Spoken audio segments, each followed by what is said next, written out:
The very first step in achieving the perfect body is getting your spine in the proper alignment. Every single exercise you do requires that perfect spinal alignment. So today I'm going to break down the spine into 3 parts, the upper, middle, and lower, and show you 2 of the best exercises to accomplish that proper alignment. My 2 favorite exercises for strengthening the upper back is going to be the seated row and the straight arm pull downs. But these exercises only work if you're doing the proper alignment. So here's the proper alignment. We've got squeezing the shoulder blades back and down, pulling the belly button up to the ceiling, chest up nice and tall. What we're trying to accomplish is attaching the upper back to the middle back, so you know you're in the proper alignment when you feel pressure right through here.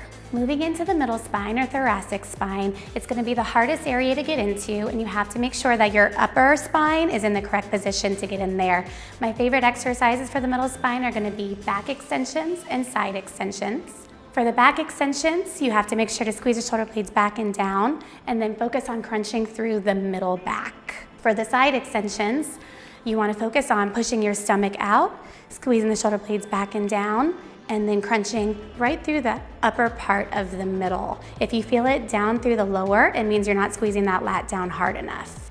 Moving on to the lower or lumbar spine, this is important because your hips can twist. The lumbar spine will help hold your hips into the correct position. So if you deal with a lot of back pain or you're having troubles building up your legs, it's probably because your hips are not sitting straight. My favorite exercises for the lumbar spine are going to be the single leg reverse crunch, and then the single leg raise. Because you're lying down, the single leg reverse crunch is going to be a great way to see if your shoulders or hips are twisted.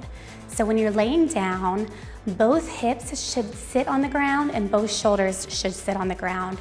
So when you're laying down, if one hip is up, then you know that that hip is going to have to be pulled back during every single exercise you do. Same thing with a shoulder. If a shoulder isn't sitting flat, then when you're doing every exercise, even standing, you need to focus on pulling that shoulder or pulling that hip back to be in the proper alignment.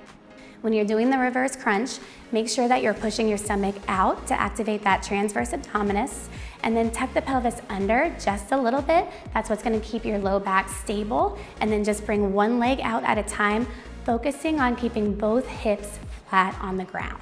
The great thing about this single leg raise is going to be this quadruped position.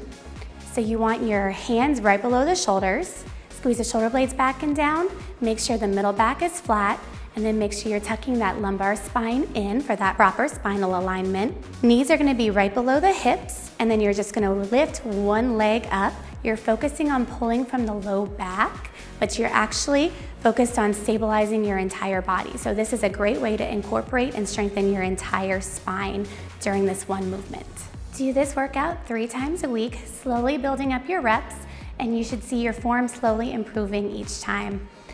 Then you can go ahead and slowly add in other exercises, but you have to make sure to use only weights where you can maintain this proper alignment. If you're not maintaining this proper alignment, then you're not going to get the right results, and you're going to hurt your joints along the way. If you have any questions, make sure to comment below, and make sure you hit that subscribe button to get the maximum results with the least amount of joint pain possible.